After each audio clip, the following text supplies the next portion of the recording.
Welcome back to Bay Sunday, everybody. Many Hopes is a nonprofit raising the next generation of children who hope to end extreme poverty in Kenya. There are 2.6 million homeless children in Kenya who have such great potential but have such a tough challenge to get ahead. Co-director of the SF chapter of Many Hopes, Rebecca Simonich, joins us to talk about what lies ahead. How are you? Nice to meet you. Did I get it right, Simonich? Simonich, close. Simonich, okay. My bad, my bad. Well, tell us about Many Hopes. So Many Hopes is a grassroots nonprofit.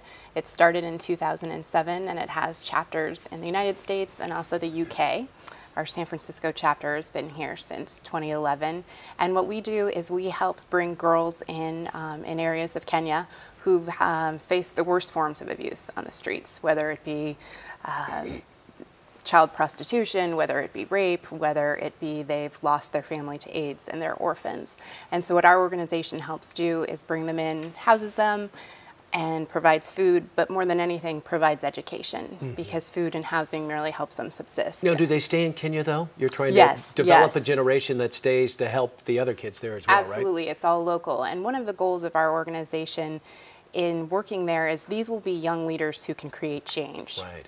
Well, I mentioned it off the top, but 2.6 million orphan kids in Kenya alone, and the women, the young girls, they shave their heads, they wear baggy clothes just for protection, right? It's pretty bad. Yes, and a lot of these children don't have any other resources, they don't have any other family. So the home that we have there, it's called Mudzini Kwitu, and that stands for Our Home.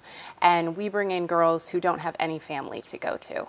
Right now we have about 47 children there, and it ranges from just a month old to teenage. Have you been there? I have. I was there last December. And it just must warm your heart to see these girls, and they must be so thankful too, I would imagine. It is. They have some pretty incredible life stories. You think about the struggles that they've been through, and you're amazed at how resilient they are. And these are young women who, when you speak with them and you say, what do you want to do with your life? These girls will answer you and they'll say, I want to be an attorney, or I want to be a physician, or I want to open an orphanage for another girl. Is there a language barrier? Nope, they speak English fluently. Okay. They also speak Swahili there, but these girls are very articulate. Now, the government doesn't really help you folks out too much, do they? No, it doesn't. No. I mean, they want to continue this because there's been one family that's been kind of in power there, and that causes some issues, I would imagine, for you folks too, right? Absolutely, and that's one of the reasons we've started small in terms of looking at this group of girls now, and what we're also doing in terms of housing this group of girls, we're also reaching out into their community now. So we are breaking ground this fall to build a school for 720 kids in that community. And just to give you an idea, 60% of the country makes $1 or less. So Yes. Poverty, I mean, it's way down low. Yes. And if you visit this region, you walk the streets with these girls, or you drive through the slums, it's very eye-opening to see, again, what these girls have experienced and, again, how resilient they are. How did you get involved and why? I became involved because my background is working with hospitalized children and also doing nonprofit work.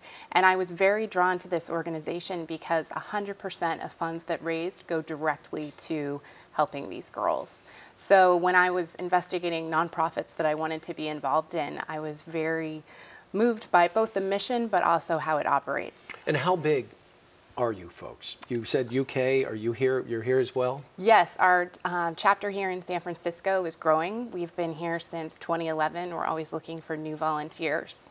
Yeah, well, it sounds like you're doing in progress. Like you said, you've been there, you're about to build a school.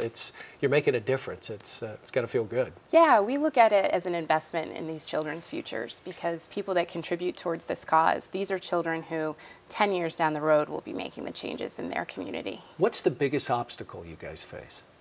In terms of obstacle, you know, I'm sorry? I was just going to say financial, getting the resources to help these girls? Or? We are dependent upon a lot of small donors. They're actually, people all around the country have really made things possible for these girls. Mm-hmm. So one of our goals is reaching out to more corporations who could help support more individuals.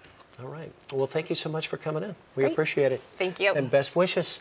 For more information or to get involved, log on to manyhopes.org. Back with more Bay Sunday right after the break.